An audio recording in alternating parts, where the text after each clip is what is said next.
Mr. Bates. Evening.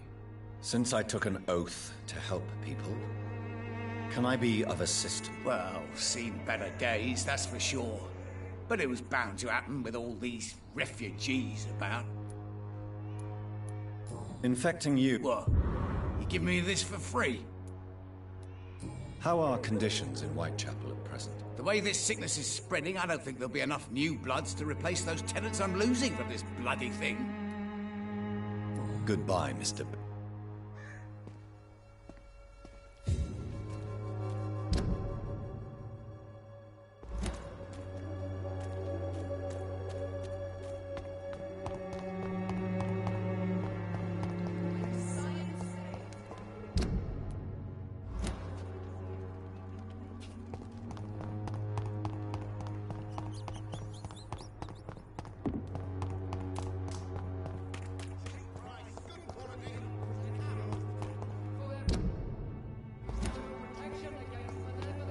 I'm cheap and I'm clean.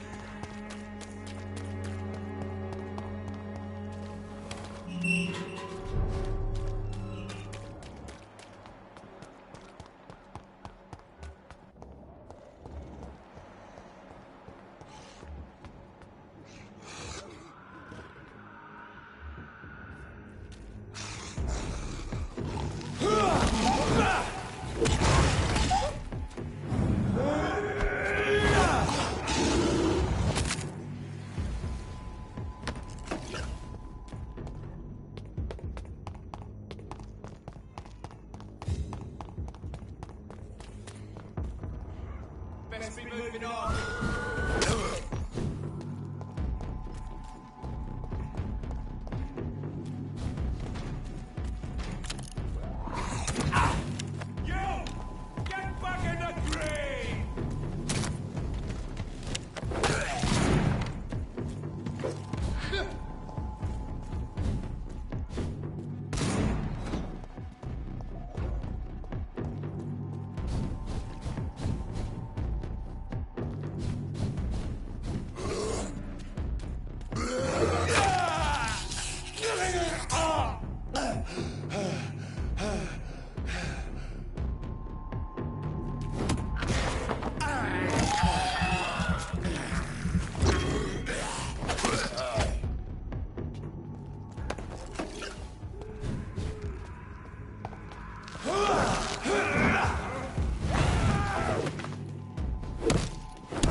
What news, Jonathan?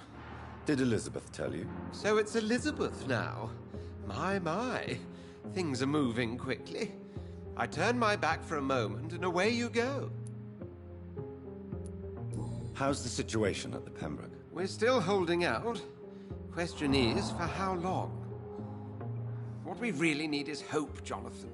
Hope for a better tomorrow. Have you seen Lady Ashbury recently? Yes, she popped in yesterday. Told me about your new friends in the West End. Just a courtesy visit, then? Yes. And no. She was en route to the docks, I think, following a lead concerning your maker. I may have found the source of the contagion. Doris Fletcher, the actress. Thankfully, in the end, she was destroyed by fire. Really? Oh, please, do tell me more. Have you heard of similar cases? No, I don't think so. Except, perhaps, it reminds me of an old report from the Brotherhood. Well, more an article, really. What was it about? The author, a friar, referred to a rare form of contagion in a skull he observed during the Black Death. The carrier was always female. They called them icors. Doris was a heavily mutated skull. Almost a new breed entirely. It's as if the disease had completely altered her mind and body. Highly contagious. As if the disease had taken control of her will? Yes. Once a beautiful and brilliant woman, she became motivated by hate alone. Oh, she was a beauty. I met her when she visited the hospital to cheer up the sick. Too bad the fire destroyed her. But it was probably for the best. I'll come back later. Thank you, Edgar. Always a pleasure to see you, my friend.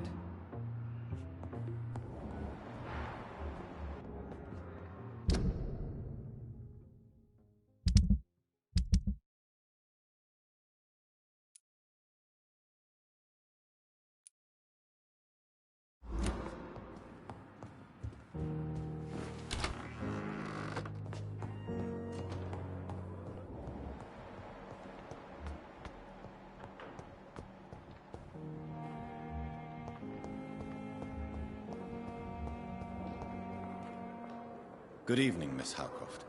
How are you? I need blood, Doctor. Warm. Rip. Do you require my services, Miss My condition cannot be understood by you, mortal. Well, until the day science finally admits failure, please accept this little contribution. Thank you, Doctor. Your efforts are admirable, though laughable.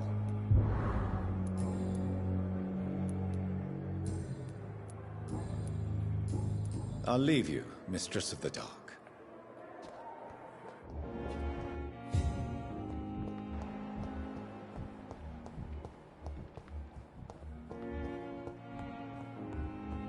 Chances I'm willing to give you the benefit of the doubt. Good evening, Mr. I'm okay.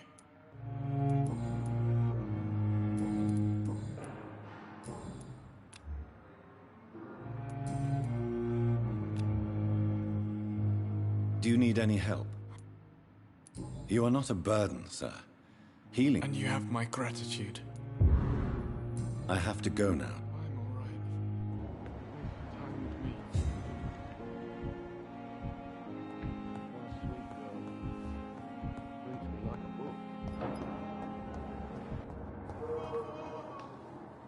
Good evening, Dr. Strickland. And good evening to you, Dr. Reed.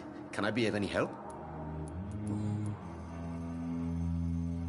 Do you need my medical attention, dear colleague? I would have been confused if anyone other than you had asked that question, Dr. Reed. But your help is welcomed. There is no shame in helping each other. We're colleagues, after all. Many doctors I have known are too cynical to think that way. Goodbye, Dr. Strickland.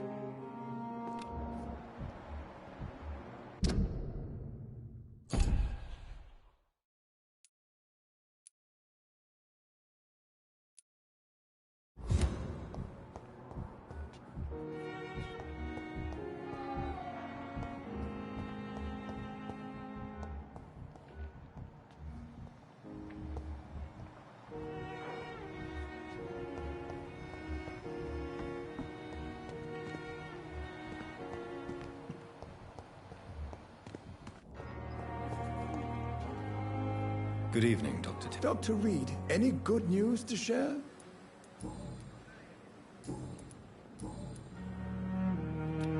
Do you need any medical assistance yourself, Doctor? Yes, indeed. But don't worry, I am perfectly capable of taking care of myself.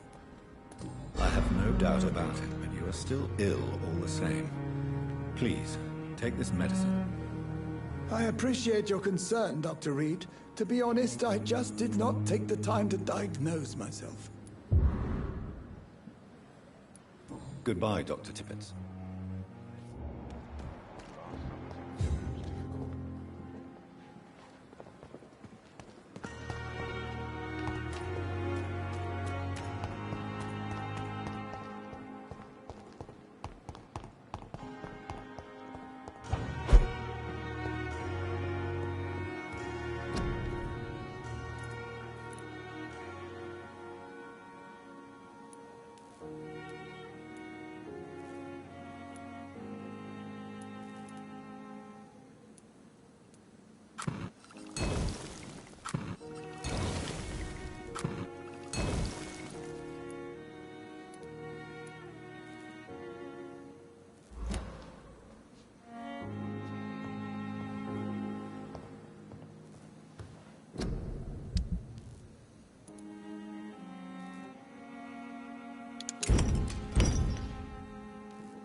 Good evening, Milton. Good evening, Doctor. Still trying to save lives?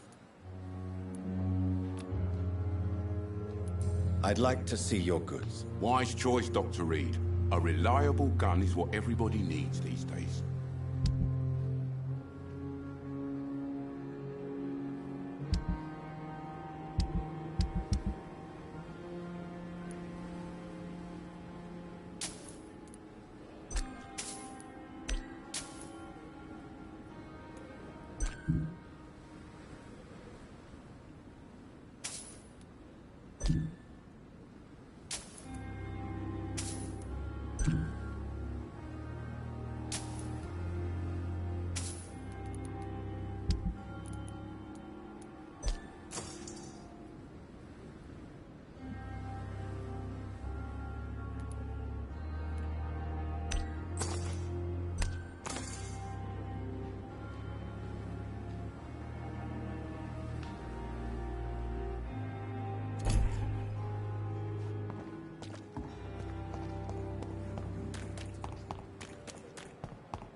leeches! Die, leech! You leech!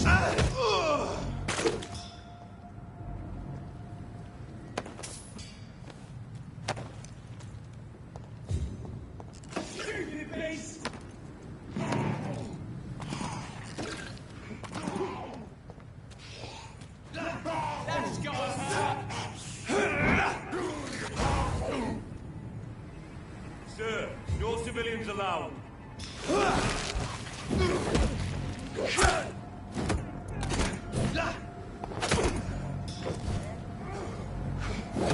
On his team!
Good evening, Miss Cox. Have you got any news about Sean Hampton's shelter? As long as he keeps on helping the poor, I'll keep my boys at bay, even if he pisses them off. Are you worried about the sanitary situation in London? The bodies are piling up, but I'm not afraid. I'm still alive, and I intend to stay that way.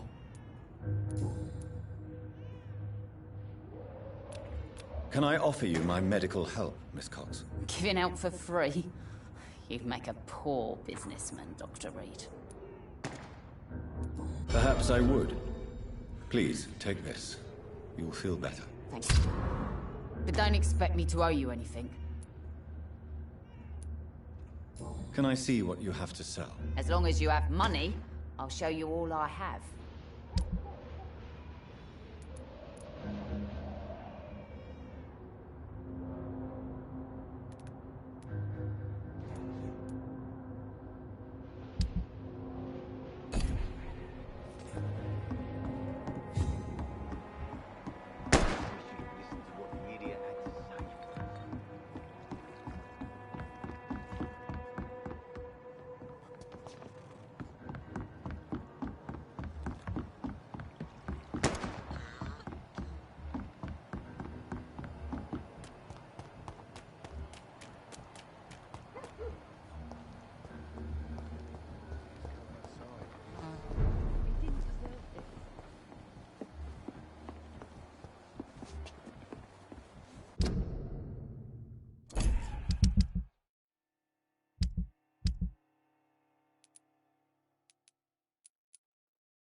Good evening, Mrs. Fishburne.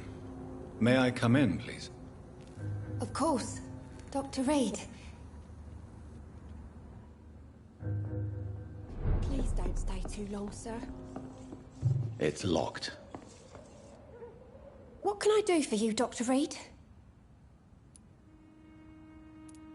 Do you have any news about Sean Hampton's shelter? I just heard the sad saint keeps on helping the sick and poor. God bless his soul. Aren't you worried about the conditions around here? Hate everywhere. The city will not sink because of this flu. It's the violence that will finish us all.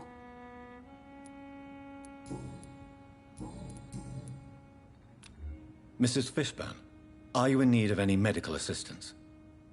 I am afraid I am, Doctor. I don't feel well at all. Then let me give you a prescription. I thank you for your generosity, sir. It's something this part of town truly needs. Goodbye, Miss Fishburne. Take care of yourself.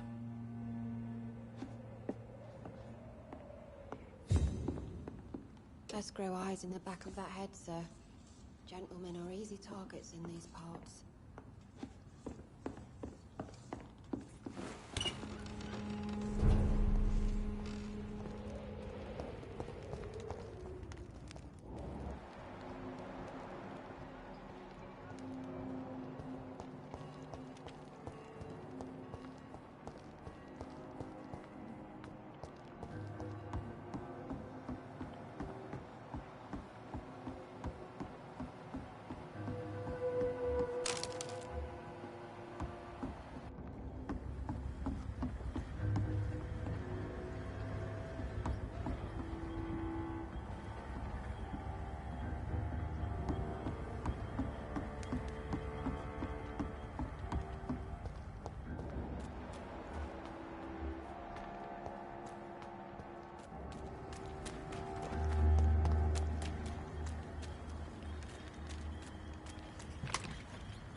This is a slaughterhouse.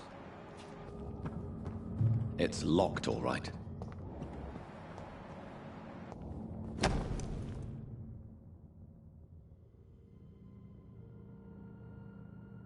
From Seymour to my beloved mother, Stella. Fishburne, that sneaky bastard.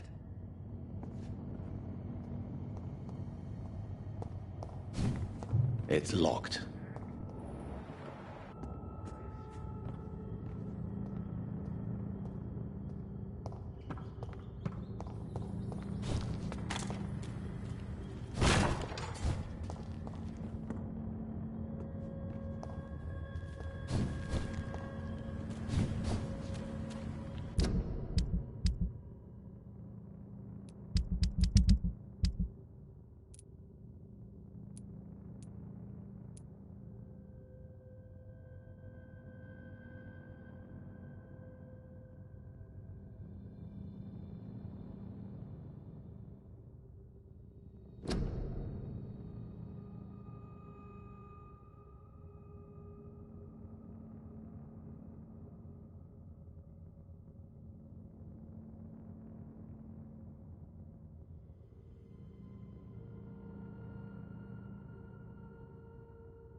Good evening, Mr. Woodby. Good evening to you. Do you have any recent news on Sean Hampton's shelter? The man is still here. He's trying to help others despite the terrible things he endured. I'm impressed.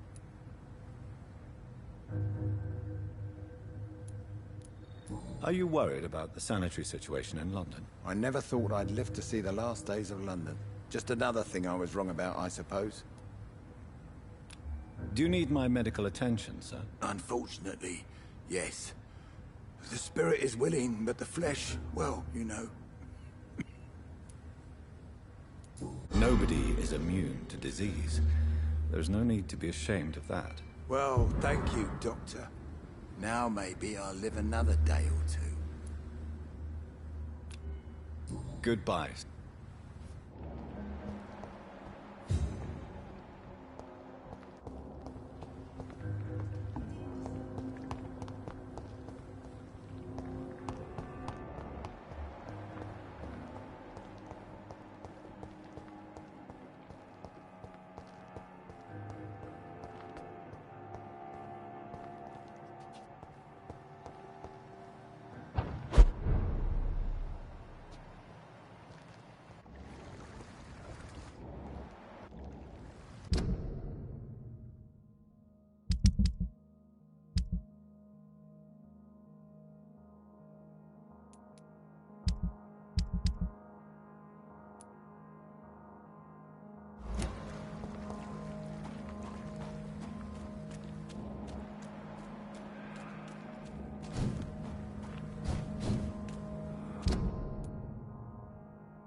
Good evening, Mr. Throgmorton.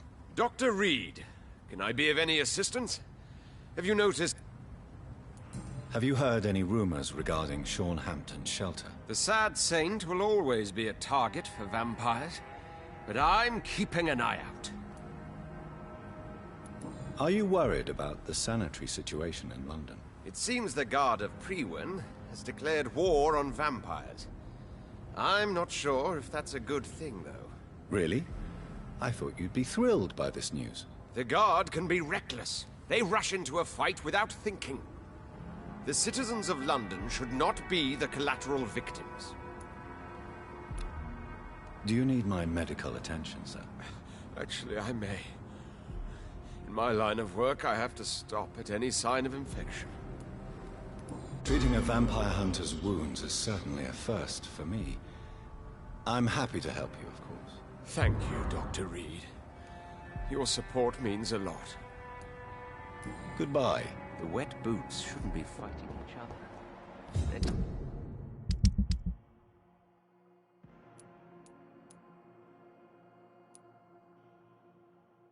They've got bigger problems elsewhere.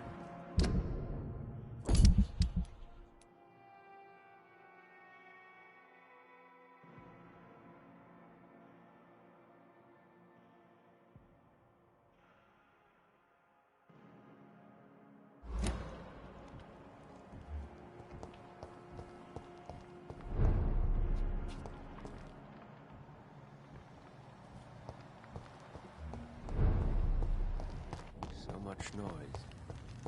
The vampire keys.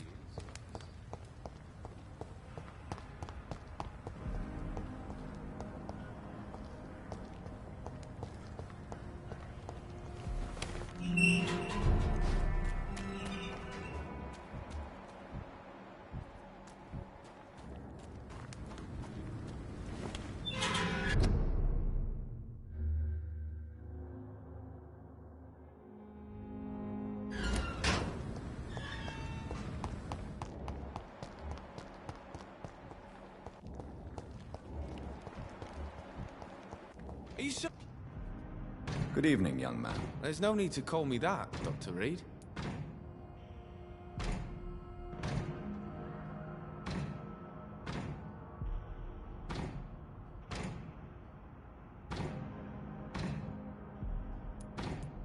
Have you heard anything recently concerning Sean Hampton's shelter? He keeps investing time helping the poor and sick. Good for him. And for them. Are you feeling worried about the sanitary situation in London? This city is falling apart. The disease kills so many people. No one cares about anything or anyone anymore but themselves.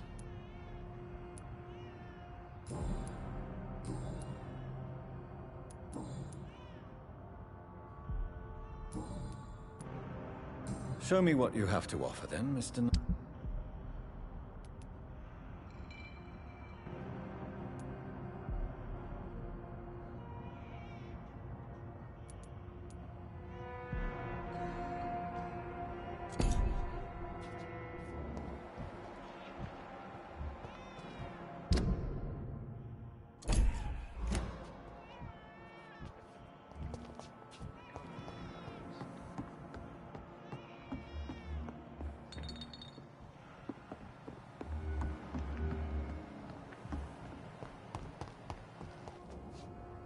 Good evening. Young man. I don't like asking for help, but I don't want to be one of those poor sods dying in the streets. There's no shame in asking for help, especially when you are in desperate need of it.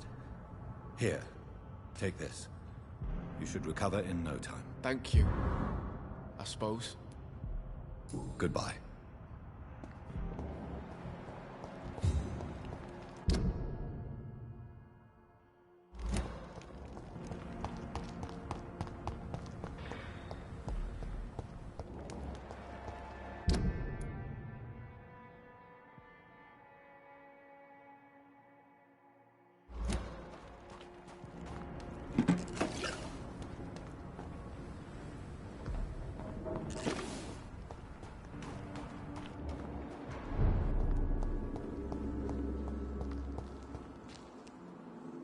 Welcome back to my humble shelter, Dr. Reed. Are you here to subdue me again? No, Sean. I just came by to see how you are. I feel all right. Why'd you ask? Are you still feeding on corpses? No.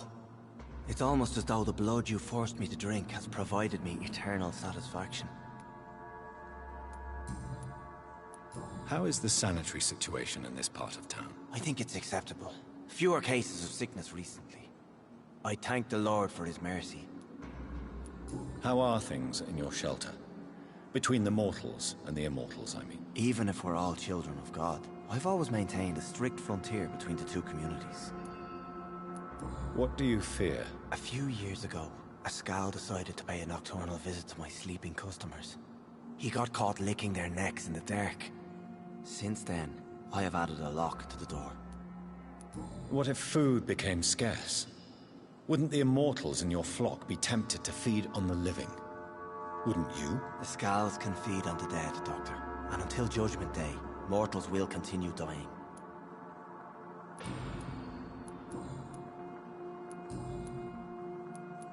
Would you let me listen to your chest, Sean? No, Dr. Reed.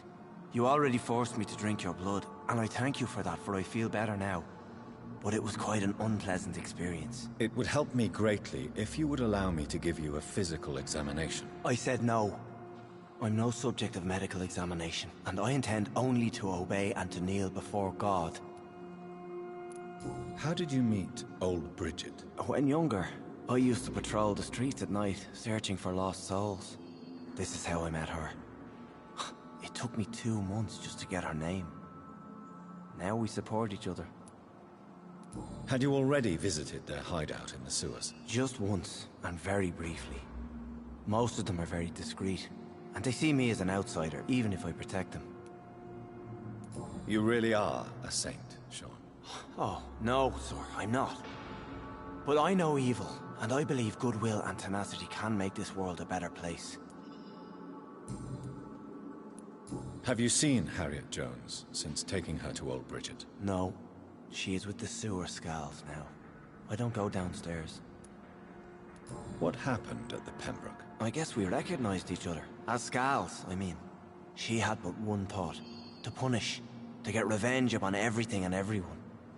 I realized I had to bring her here quickly. But why did she fake her own death? There was so much blood in her room. She attacked patients, too. I just lost her for a minute that night. When I found her, she had caused mayhem across the hospital. I slapped some sense into her, and we fled before getting caught. What happened then? We ran here through narrow streets and backyards. She kept saying that someone was talking to her in the dark, offering to avenge her. But I saw nobody.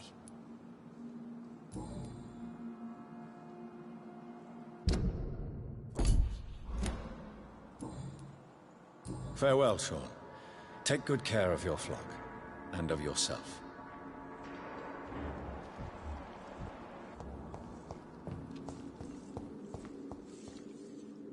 Glad to see you again, Mr. Reed. Do you have recent news of Sean Hampton's shelter? Are you worried about the sanitary situation in London? There are rumors of infected people turned mad by the fever and roaming the streets, attacking everyone they see. Is it true? As long as you stay away from the streets, you should be all right. I hope you're right, Dr. Reed. We feel kind of left alone around here.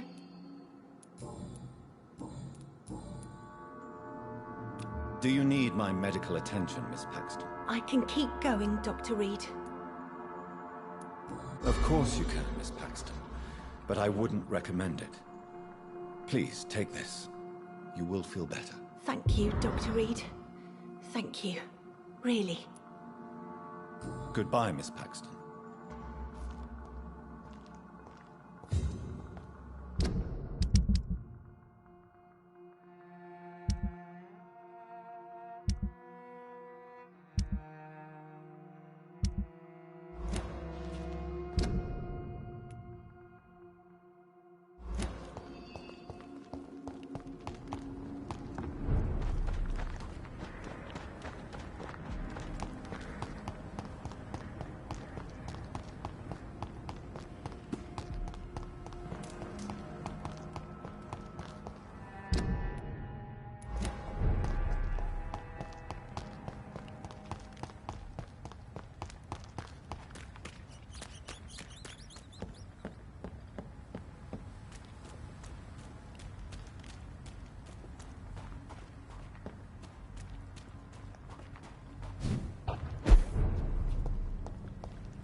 It's locked.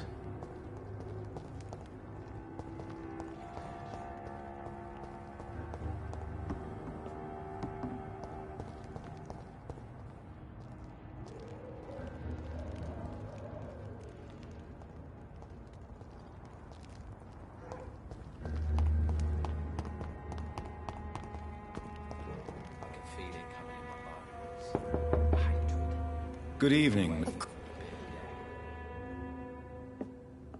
I'm not sure the epidemic is what worries people most these days.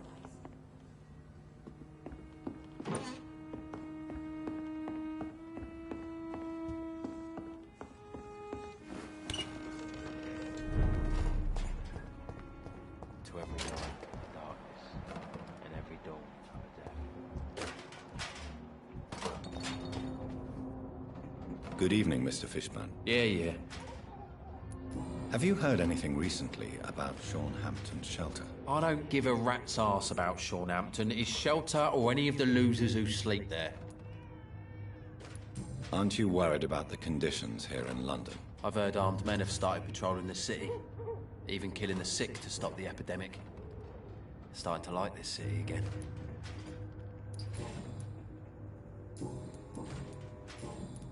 I have retrieved the gift for your mother, sir. Great. Give it here then and take this for your trouble. I also found the corpses. The ones under which you left the necklace, Mr. Fishburne. Ah, so that's where I left it. I can be a bit stupid sometimes.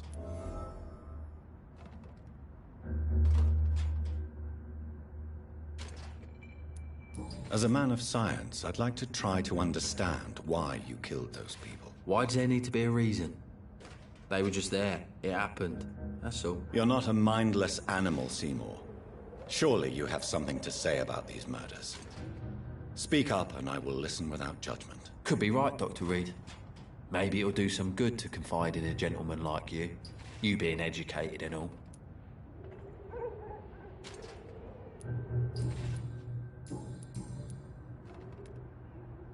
Did you take pleasure in killing them, Seymour? All those people, all those lives extinguished. I take no pleasure from it. Just gives me peace. Stills the anger. For a time. Don't you think you should seek help? Talk to someone you trust, someone who cares about you. No. And don't dare speak about me to your colleagues either. Keep your mouth shut tight.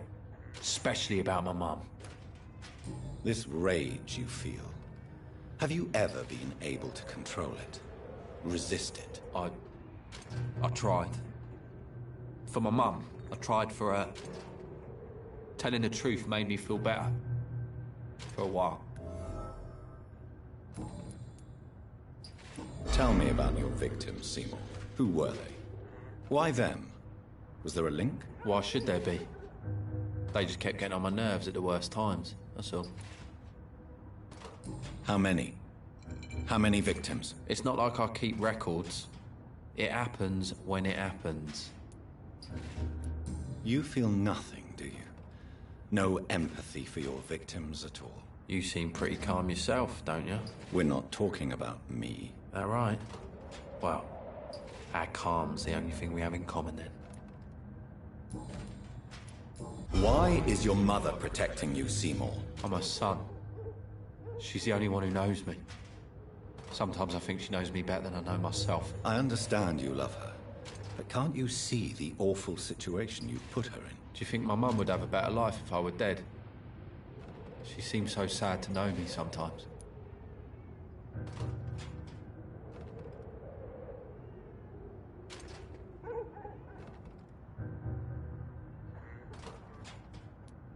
I don't believe death is the appropriate sentence for murder.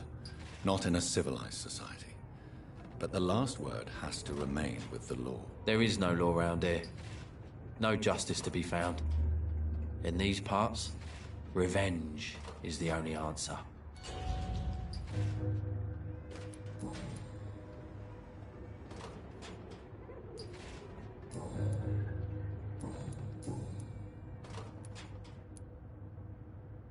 Why? I'm a son. I understand. Do you think my mum would... I don't believe... There is no law.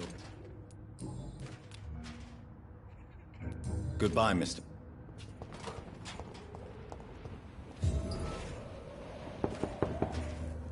Good evening, Mrs. Fishburne. May I come in, please? Of course. Dr. Reed.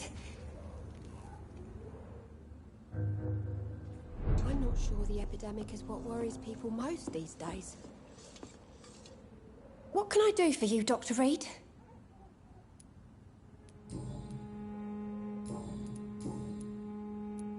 Stella, I know you are ashamed of your son's crimes. So why do you protect Seymour? I can't report my own son, can I? Not a burden I could bear. Burden? How do you mean? They'd hang him for sure. I won't send my only son to his death.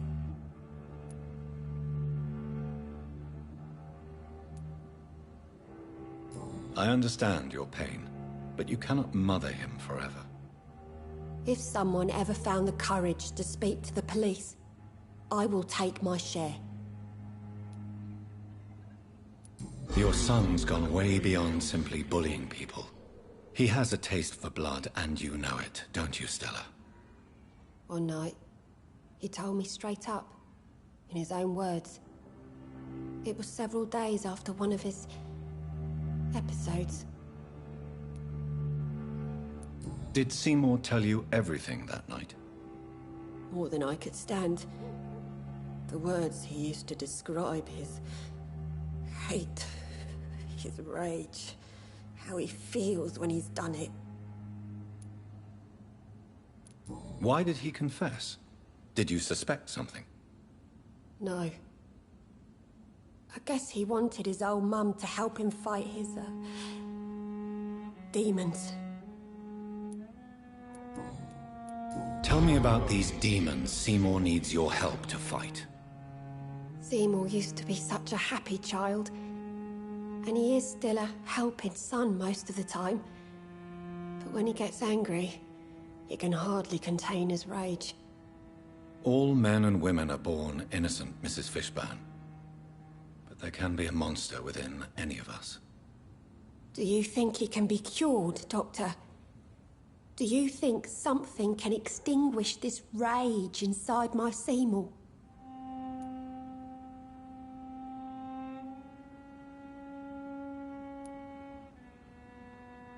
Science has only just begun to investigate the mysteries of the human mind. Currently, we have more assumptions than fact. There ain't no hope, then. Somehow, somewhere, my son has turned into a monster, and nothing will bring him back.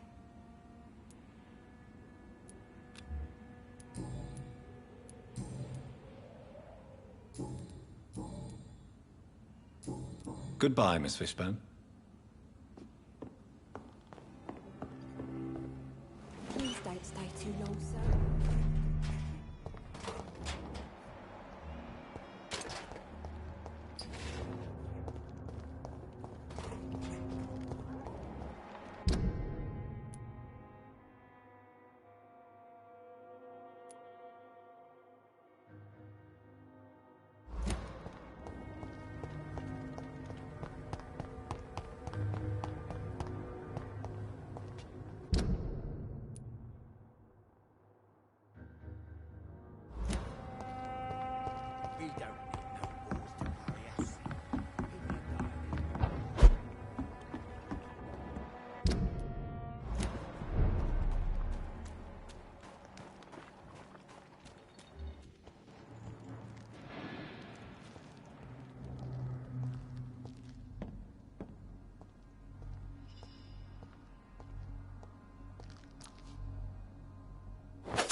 women of all countries unite!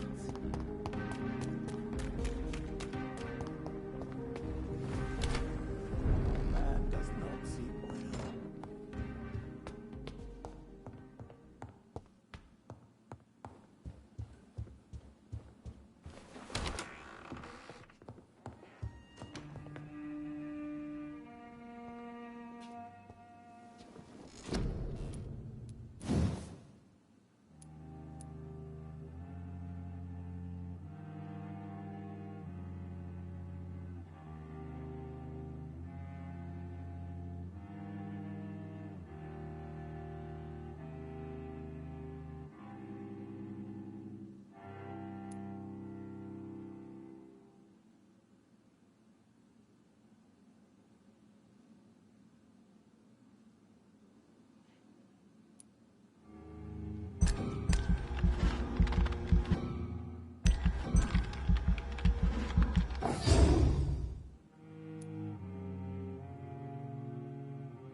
I cannot enter.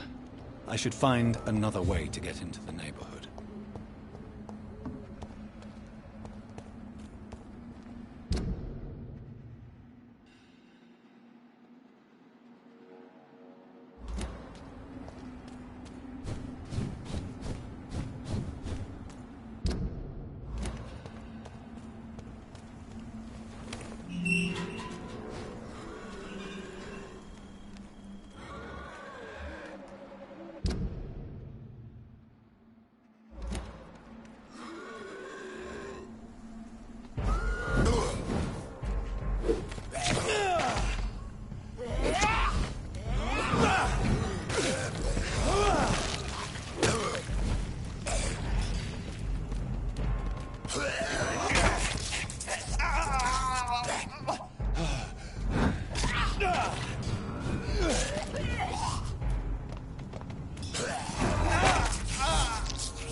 I think this passage could lead me close to Aloysius Dawson's mansion.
No one can hide from Ascalon!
is now.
It's locked, all right.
from Ascalon!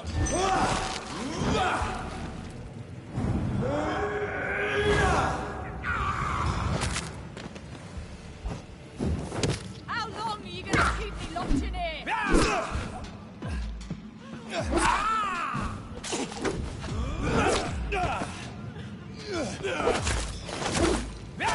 Disgusting arsehole! Vampire or not, I'll never be your wife!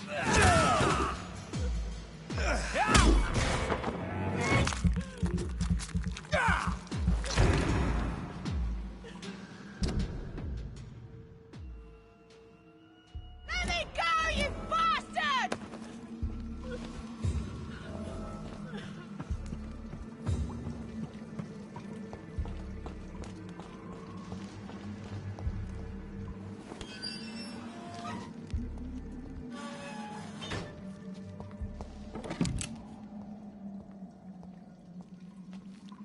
Are you all right, miss? Who are you? What do you want from me? My name is Jonathan Reed. I'm a doctor. What happened to you? Why are you here? I'm Louise Teasdale. I was kidnapped a few weeks ago by a vampire.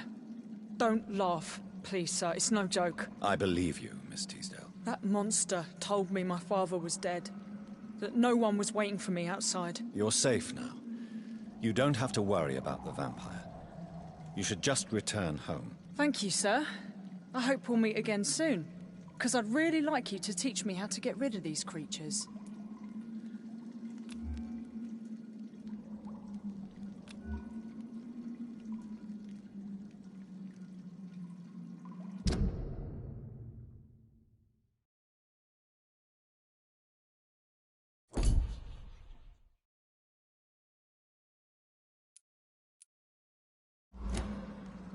Goodbye, Miss Teasdale. And be careful. Until we meet again.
Dr. Reed, I am glad to see you again.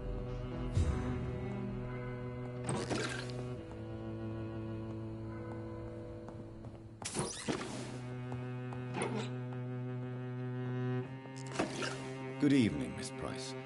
How are you tonight? Dr. Reed, I didn't know you had returned from the war. I had a new doctor when you left, but he's not as kind as you. Always glad to see a former patient in good condition. It's been a long time. Too long indeed. And as a token of my appreciation, I'll grant you the best price if you fancy buying anything from my humble shop. What can you tell me about yourself, Miss Price? I'm still managing my shop. The only difference is, since the quarantine, we're open at night. You, on the contrary, seem to have changed a lot. Really? Have I changed that much? It must have been the war, and the night shifts since my return. Don't get me wrong, Dr. Reed, you're still handsome. Just maybe a little bit wiser, more serious. It suits you well. Tell me more about yourself. No new fiancé? I remember you were hoping to get remarried. I'm sure you must have a few suitors. Who would marry an old bat like myself with a grown daughter and a little business? As you know, I only fancy handsome men like yourself. Have you noticed anything in particular in this part of town recently? Other than you coming back to cheer me up? Nothing at all, Dr. Reed.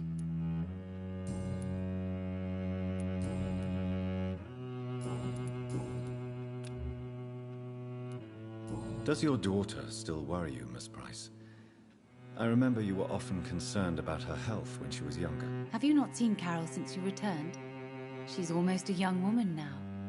But she'll always remain my sweet little baby. So you're less afraid? Some things never change.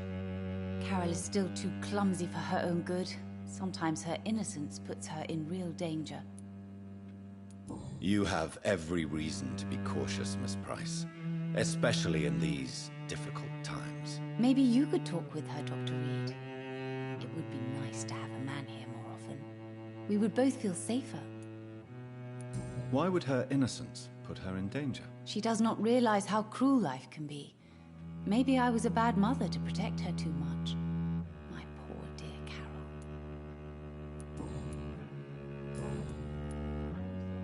Do you know Aloysius Dawson? Everybody knows him.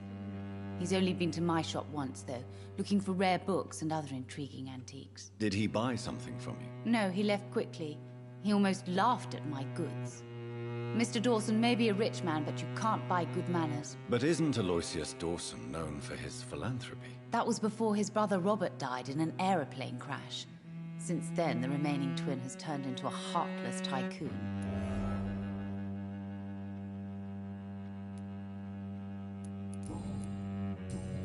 May I look? It's always a pleasure to have you here, Dr. Reed.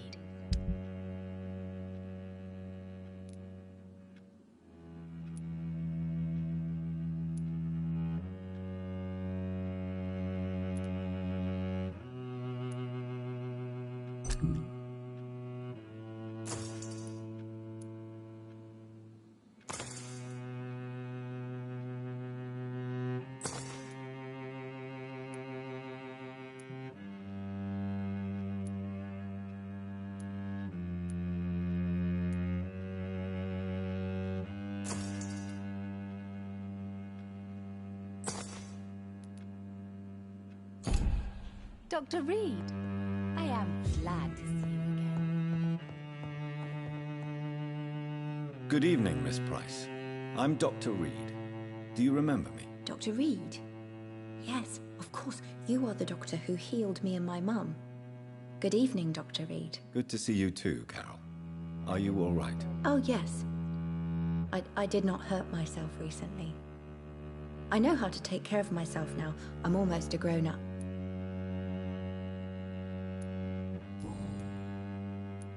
Why are you awake at night, Carol?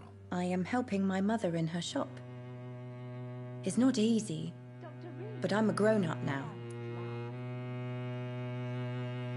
I'm sure your mother is grateful for your help. I do the best I can. But I'm so clumsy sometimes. I drop things. I injure myself.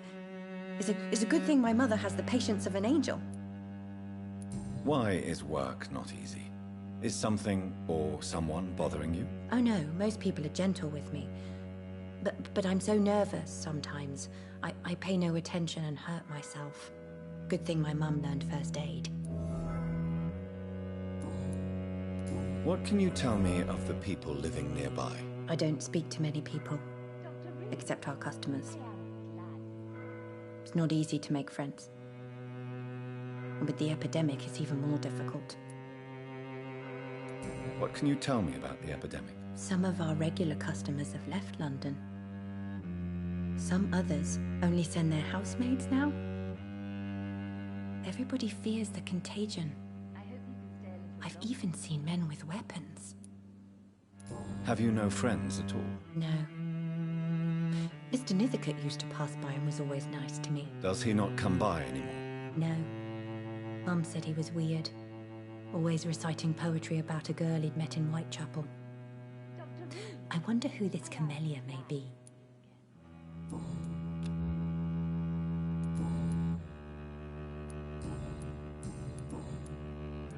Do you enjoy working with your mother? Oh yes, Doctor. My mother raised me alone after my father died. We've always lived together, and she has always watched over me. Do you remember your father? No, I was just a baby then. My mother always told me how strong and good he was. Do you ever think about getting married, now you're a woman? Oh no, Dr. Reed. Mum always says I'm still a child who has no idea how tough life can be. No husband would like a clumsy girl like me. Have you ever met the famous Aloysius Dawson? Yes, a very strange man, not very nice. What do you mean? He said he was ready to pay good money for rare books, and then laughed at what we showed him.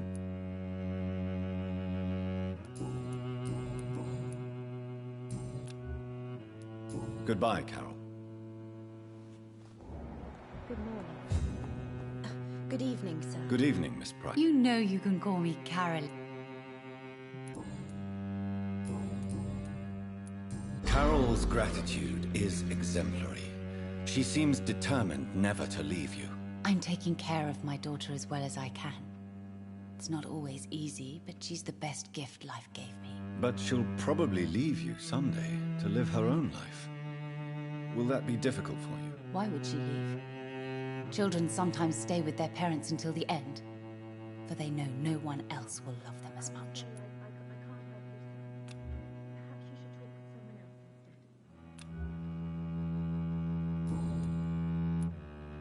Goodbye for... Dr. Reed, I am glad.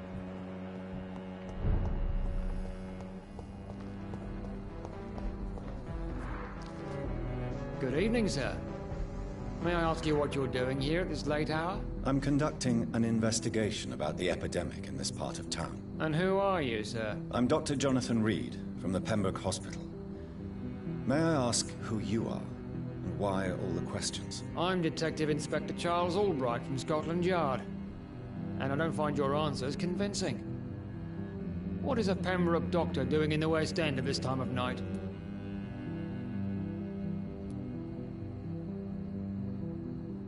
I work for the Ascalon Club. Here is my permit to go freely about the city. The Ascalon Club? You should have said so, sir. I must warn you, these streets are dangerous, and you'd better be careful. What can you tell me about this district? I'm the one asking questions, especially when there's a killer on the loose. And what about the epidemic? We both know the situation is critical, don't we, Doctor?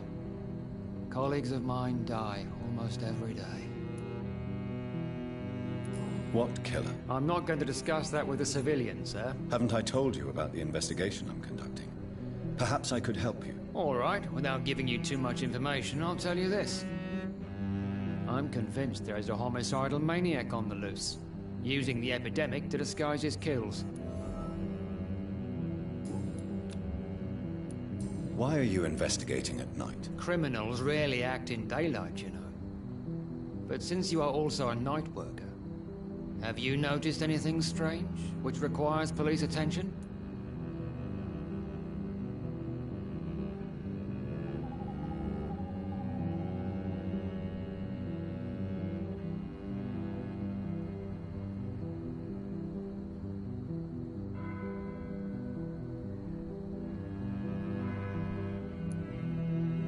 Does the name Fergal ring a bell? Fergal Bancher? Of course it does. Fergal Bancher, the Butcher of Galway. Hung in Dublin in 1857 for murdering more than 20 men with his bare hands. Why are you so interested in dead criminals, sir?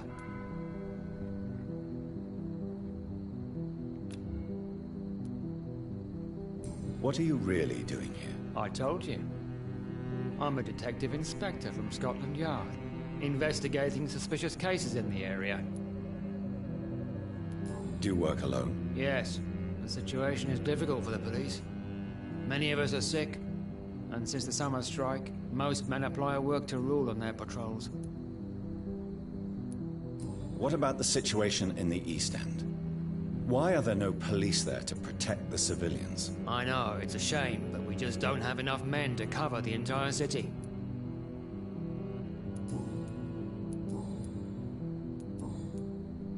Tell me all you know about that homicidal maniac you're looking for. I'm not even sure there is only one.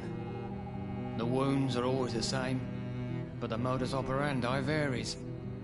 Sometimes violent and brutal, sometimes precise and swift. How could different killers inflict the same wounds? That's my main problem. If my theory is correct, maybe we're facing a group of individuals sharing the same violent tendencies. Perhaps a sadist cult. What are you investigating, exactly? I have a missing woman, possibly abducted a few nights ago. Louise Teasdale. It seems you already found my other missing person, Mr. Tadao Kimura. Tell me about Louise Teasdale. She's a waitress. Her father reported her missing. We don't have enough men to search for her, sadly. Do you have any idea where she could be? No. But I feel she's been abducted. She went to a pub a few nights ago and vanished. I thought about the sewers, but I'm not equipped for such an investigation. What are you investigating? I haven't...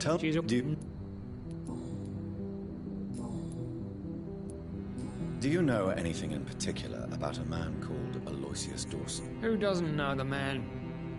I think he intervened personally to put an end to the police strike of last August. What else can you tell me about him? Aloysius Dawson is exactly the kind of powerful and influential man who could commit murder and get away with it, with just one phone call.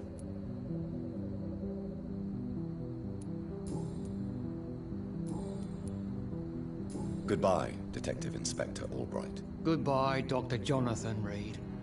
I'm sure we'll talk again soon.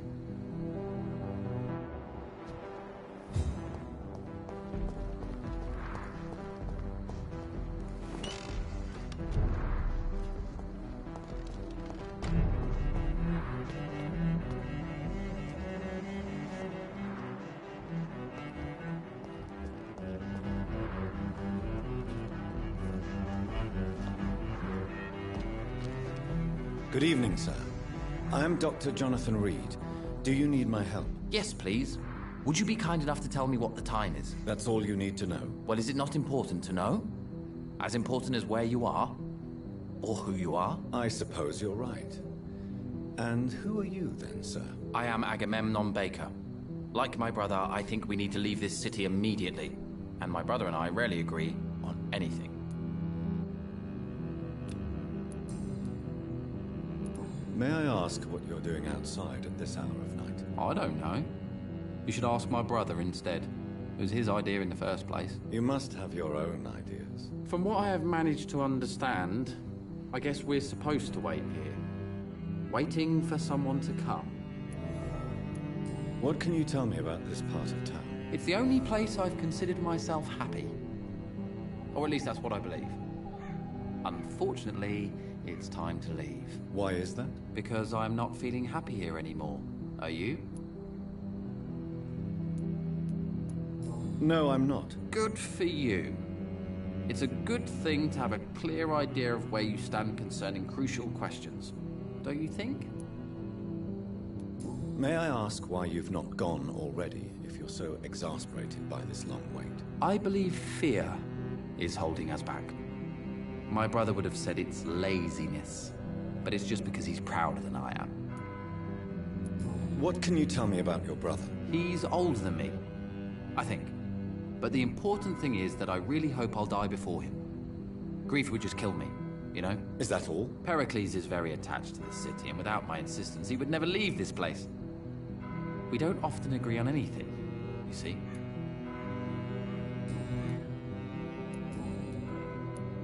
Who are you waiting for, exactly? The more I think about it, the more I believe it's not exactly a person we are waiting for. But what else could it be, then? I don't know.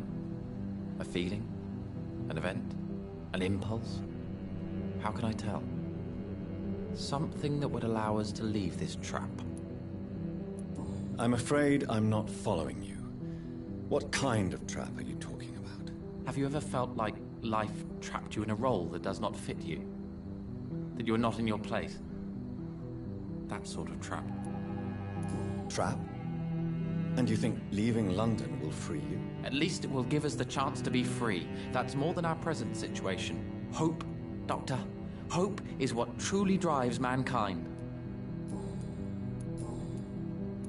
What can you tell me about Aloysius Dawson? You should ask that question to my brother instead. Personally, I've not seen Aloysius for many years.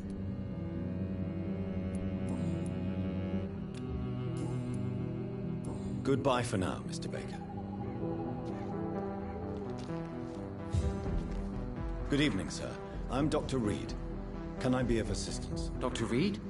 Dr. Reed? Is there anything wrong? No, it's just... your name sounds familiar. And your face. Have we met before? I think I would remember. So I suppose the answer is no. That's odd. I'm certain I've already heard of you. My name is Pericles Baker. Does that mean anything to you? I'm afraid not, sir. But it's a pleasure to meet you anyway. The pleasure is mine, I guess. I only wish I could remember when it was that we met. Who are you waiting for? I'm sure he has a name. I really can't answer that question, since I don't know that person. And why is that? This person is mostly my brother's acquaintance. I don't even know his real name. Only that this man could help us leave this city once and for all. But why would you need this person's help to leave London anyway? Well, I thought we should have left this cursed place already, but my brother convinced me to stay a while longer, and here we are. Tell me about yourself, Mr. Baker. What are you doing out here in the middle of the night? We are waiting. Waiting for someone. And why are you waiting for this person? Because we need to leave this city. As soon as possible. Why do you want to leave the city? I'm not really sure. Can you tell me anything about this district? As you like asking questions so much, would you allow me to ask you one first? Please. Be my guest. Do you like this city? I know we are not living in the most peaceful of times, but I have learned to appreciate London's complexity. Yes, me too. This city tests us. It invites us to find ourselves, to discover our true nature scattered throughout its dark streets. But what if we don't like what we find? Do we ever know who we are? I wonder sometimes. Or maybe it is the journey to find out who we are that changes us. And what do you do, sir? For a living, that is. I stopped working when I decided to leave. When I realized what I wanted. Wanted something this city can't provide. But what were you doing before you took this decision? Does it really matter anymore? Considering the past seems so pointless to me. I have lived in this city all my life. And now I think it's over. Tell me more about why you want to leave London, then. I just don't belong here anymore. I had to convince my brother to leave London because I know we need to find another life out of the city. Pericles, tell me why your brother disagrees with your presence here. Agamemnon is naive sometimes. Although don't consider him a fool, sir. He is often more lucid than me. At least you both have the same difficulty explaining what you're doing, and for what reason. But is that not a common problem for all mortals? What can you tell me about your brother? If you are searching for a pleasant chat, you should speak with him instead of wasting your time with me. He has always been the more gentle of us. That's it? That's all you can tell me about him? For the time being, true kindness is the most valuable quality, my good sir.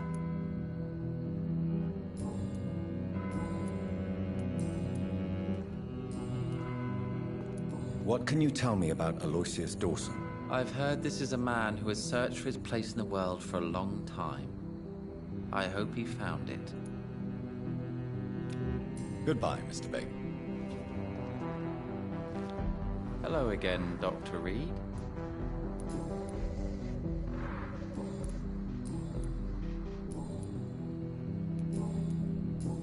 Goodbye for now.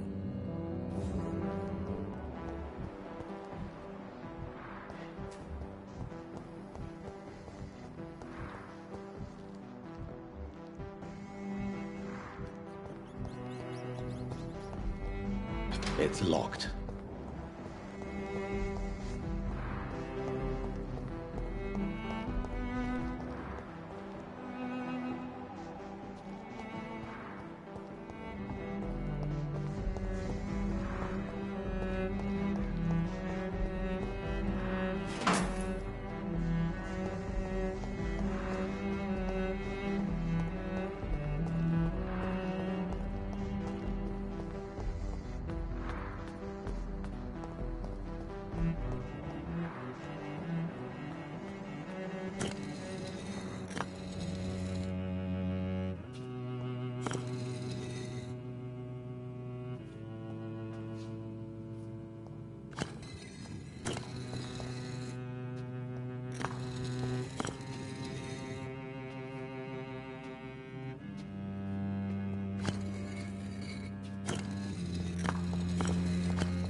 Cards never lie, but they are never easy to read.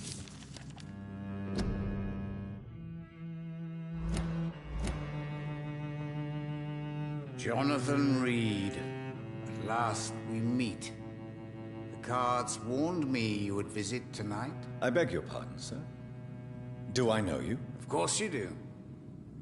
Our mutual friend, Dr. Swansea, can't speak highly enough of you. My name is Usher. Usher Talltree. You are the leader of the Brotherhood, are you not? Primate of the Brotherhood of St. Paul's Stole, to be precise. I'm really glad we met tonight. I love it when the cards tell me a truth. The cards told you to expect me. Yes, they can tell me everything. They told me that you have not taken another life since your poor sister died.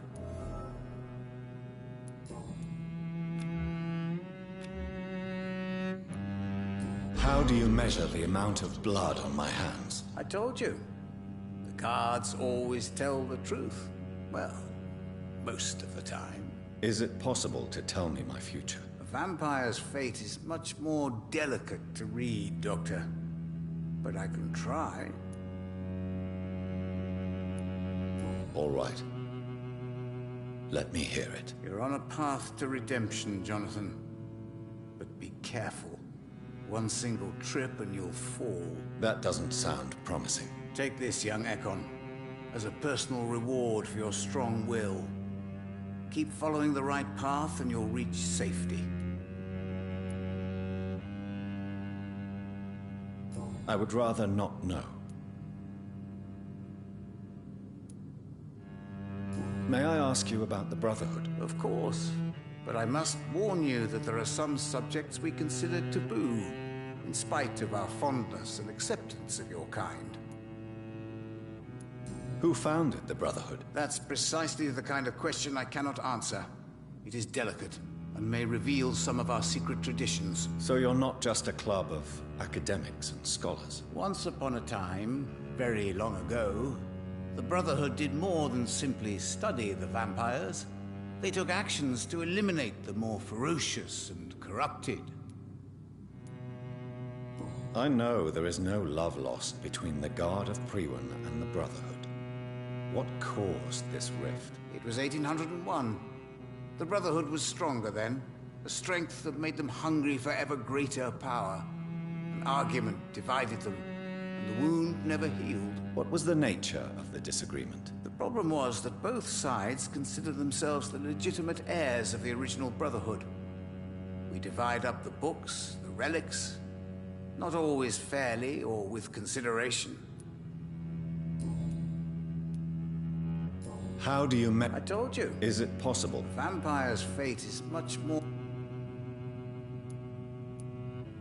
All right.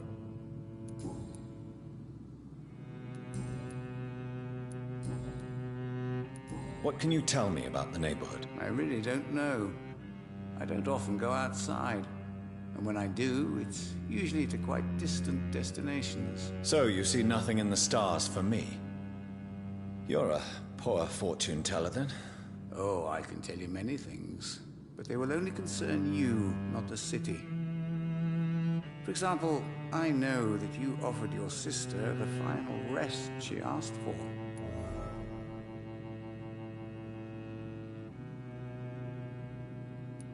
Read my fortune, then. You have been chosen, Jonathan.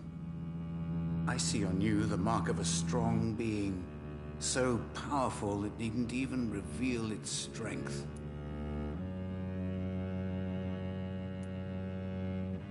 Do the cards speak of my Mary? No.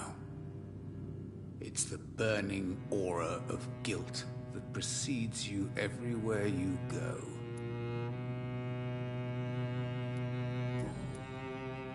Tell me about yourself. What do you do here, besides turning cards in the middle of the night? I'm for most a charlatan. For a few, I'm a vampire. And for you, I'm the primate of St. Paul's Stole. For how long have you been a primate? It was 15 years last year. What do you make of Dr. Swansea? Edgar is a brilliant and dedicated man. A man of his time, sometimes a little muddled, but always looking for new paths and new concepts. Some believe you to be a vampire. Who? The Guard of Priwen, who else? For a time, they sent spies to observe my activities, and they even broke into my home to gather proof. Did they steal anything from you? A personal notebook they quickly took to their headquarters. All they had to do is to look at me.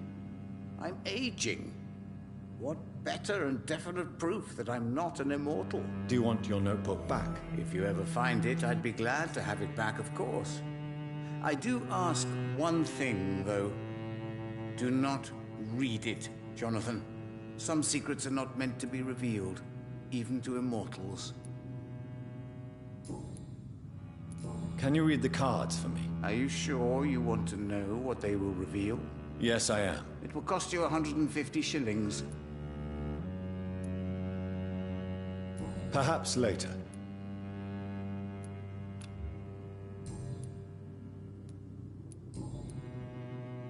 How did you learn about Mary? And spare me the hocus-pocus parlor tricks. The truth, now! Swansea told me. Don't look at me like that. His task is to observe and gather information about vampires. He had to tell me about Mary.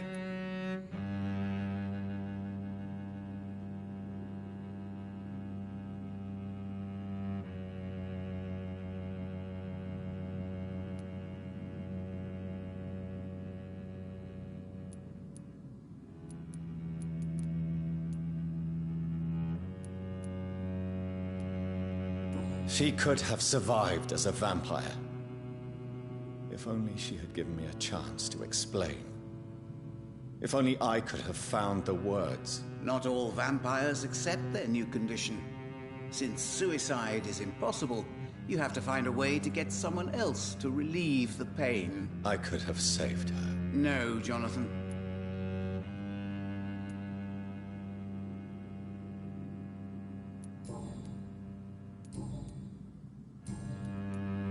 Is there anything you could tell me about Aloysius Dawson? Aloysius Dawson? Yes, of course. We met on several occasions. With time, he got deeper and deeper into the occult. He's not the only one. It's been quite the fashion for several decades. The Golden Dawn, for instance, is just one example. True. Aloysius was a member of the Golden Dawn until 1900. Then his thirst for dark knowledge grew. I'm talking forbidden texts, readings which blackened his heart.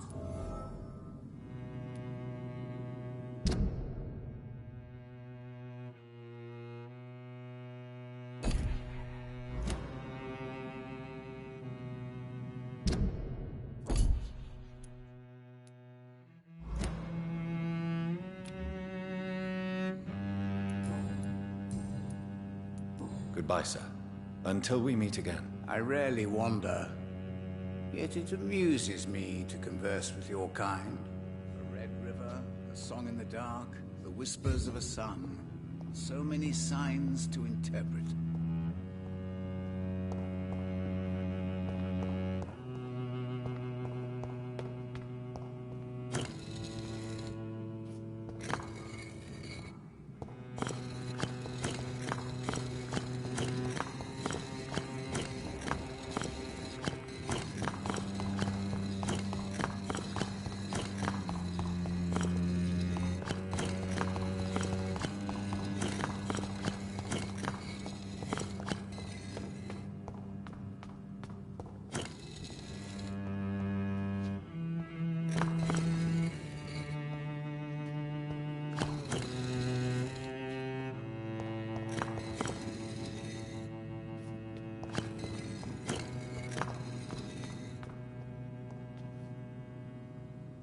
London will survive the epidemic.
Lord, give us strength!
I'll send you to hell.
I cannot enter.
It's locked.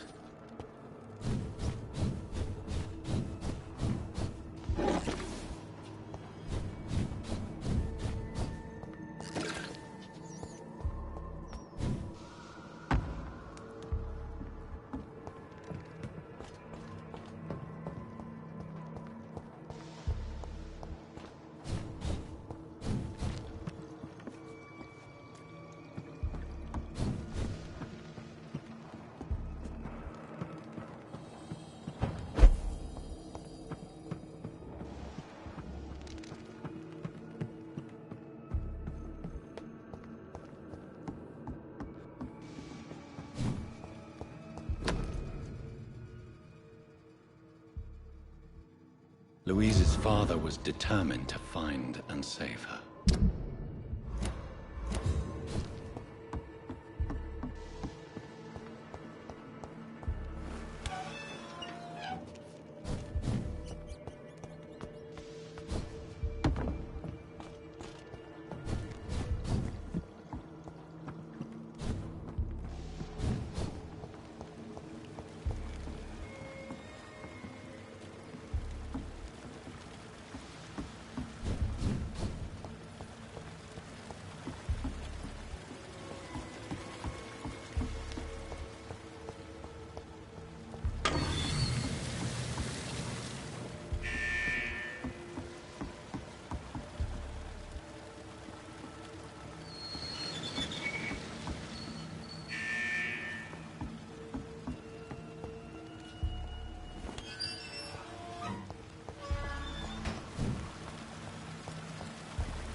I cannot enter.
Miss T, my name... So my father really was looking after me.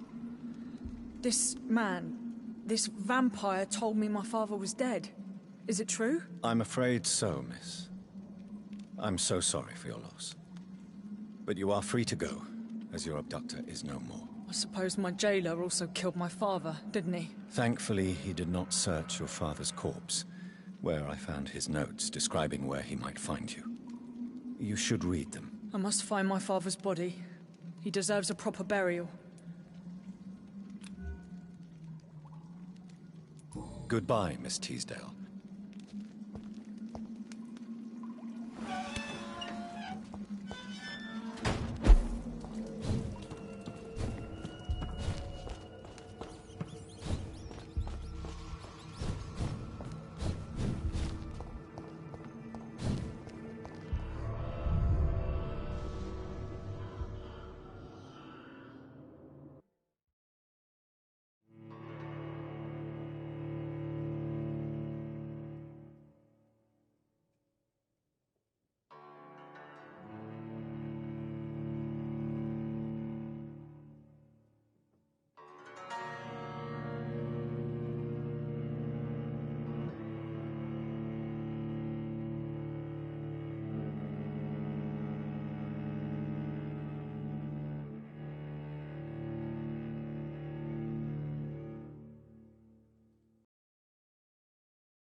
Dawson's mansion. Here I am at last. But the question remains, am I ready to make a dying man my progeny?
Reduced in rank for falsely accusing a man of murder.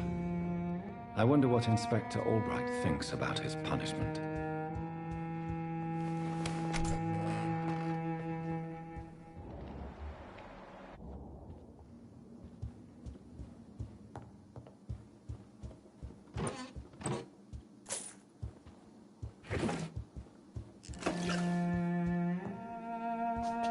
It's locked, all right.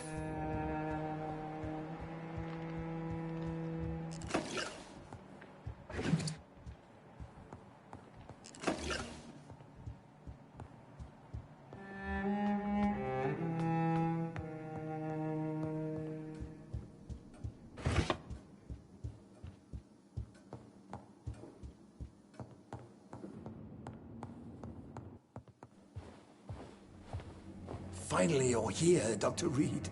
What took you so long? I had to pass several of your barricades and outposts to access your mansion, sir. Death, pestilence surround us, and time is against me. I see you've gathered some of the most expensive, albeit experimental, blood transfusion equipment available. All this could be so useful in a hospital. Yes, yes. Since Lord Redgrave sent me a doctor to perform my conversion, I thought you might find some of these devices useful. Most thoughtful. But tonight I'm not here as a physician. But I feel reassured that a specialist such as yourself would help me to escape the Reaper. Very well. But before I proceed, I have a few questions for you. If you must, but be quick, for I don't have much time left in this life. First of all, I need to be sure that you know exactly what is going to happen to you, sir. I can assure you I'm as informed as any man can be. I have planned for this moment, Dr. Reed. Planned very carefully.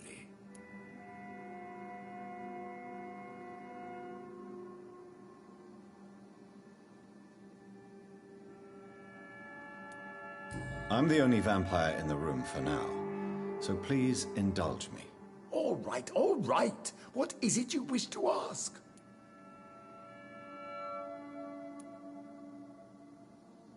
I will become your maker.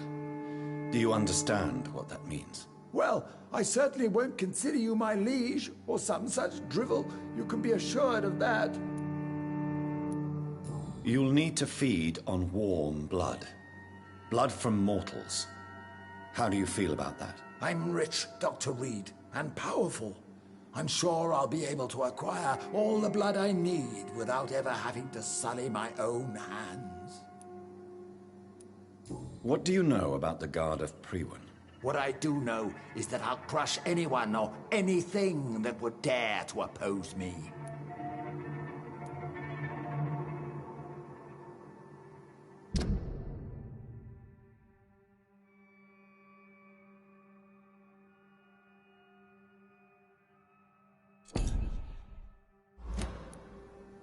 Let's move on then. Please, I'm cold and tired. I feel my life waning with every moment. But first, before you embrace immortality, what would you do with such a gift? That's a rather impertinent question, Dr. Reed. And I will do as I please. Answer me all the same. What will your first action be as an immortal? To save London. I will finance the most efficient quarantine ever seen.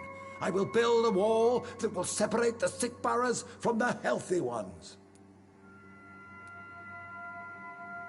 Who gave you the right to decide the fate of thousands of people? My money. My money and my pending immortality gives me the needed authority, Doctor. I'm a businessman. I'm used to tough decisions. You really plan to build a quarantine wall across London? Yes, it will be tall and strong, separating the wheat from the chaff.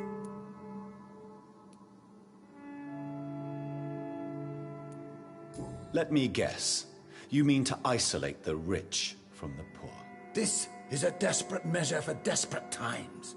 England must prevail, Doctor, no matter the cost. By doing so, you will also create two separate prisons. Come, sir. An eminent doctor like yourself knows that such radical measures have proved efficient in the past.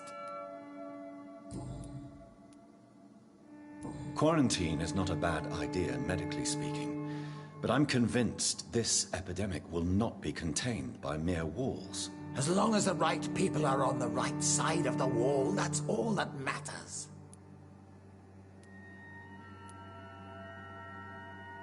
What if a new outbreak happens inside your walls? You'll have created a giant trap. That won't happen. As long as we dispose of anyone that is contaminated, as soon as they are spotted. But you can't guarantee infection will not spread. Just one contagious carrier would be enough to create an apocalypse. The apocalypse is already knocking at the gate. We must be strong now. I've heard enough. It's time to proceed. At last. All right, do what you have to do. If it hurts, so be it. I've been preparing such a long time for this.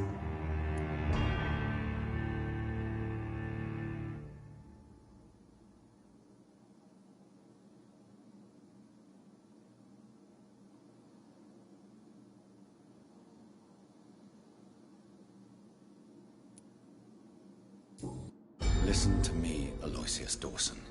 You will forget your fear of dying, for it has poisoned your mind and made you bitter and ruthless since the death of your twin brother. You don't understand. Death is oblivion, the eternal void. I know there's nothing there. I saw it in Robert's empty eyes. I saw myself in that coffin. Death is painful for those who remain, not for those who have passed. All that occult gibberish you filled your head with has made you forget this simple truth. No! Death will not claim me. I have the power and the money. I've acquired the arcane knowledge needed. I believe there is magic, there are dark forces. You will provide me my extension. Your ignorance makes you a fool. You have no idea. Look at me. Hunted like a beast, my family lost, cursed. I have not escaped death, I have become it. No, there must be a way. I don't want to go like my brother did. I have money, lots of money. Money won't ease your mind. I know you used to be a good and generous man. So I offer you the gift of peace, Aloysius. The tranquility of a true death. I accept your offer. And I understand. No more fear, I will die a man of dignity. And a man at peace.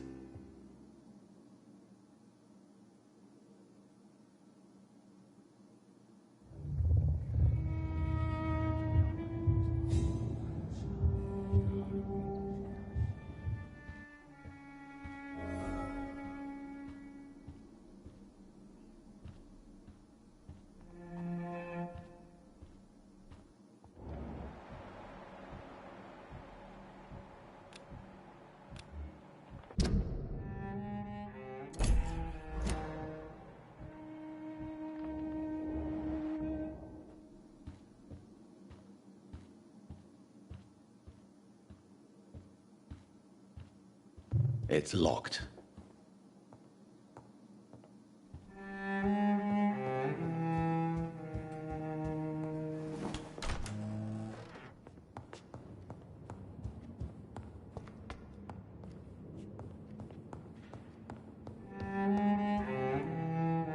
Is it done, Dr. Reed? Is Aloysius Dawson reborn, as expected? I'm afraid Mr. Dawson finally chose to embrace life and death as a mortal. What do you mean? He has overcome his fear of dying. I let him rest and wait for death to come. What? This is unacceptable. Go back there and make him the powerful Ekon he's destined to be. No, Lord Redgrave. As a doctor and as an immortal, I can't. If you wish to make him your progeny, then proceed on your own. This is an outrage beyond words. This is betrayal, pure and simple. I should kill you on the spot. You swore on William Marshall's blood. Well, get rid of me then. From now on, you're an outcast. Banished. You are forbidden to ever appear in front of us again. Ascalon will smite you on sight, and your heart will be thrown to the rats. I'll leave you then. Have fun with your puppets and shadow plays, Lord Redgrave. Yes, go, traitor, and take that awful creature, that counterfeit of a woman I saw waiting for you, and be gone!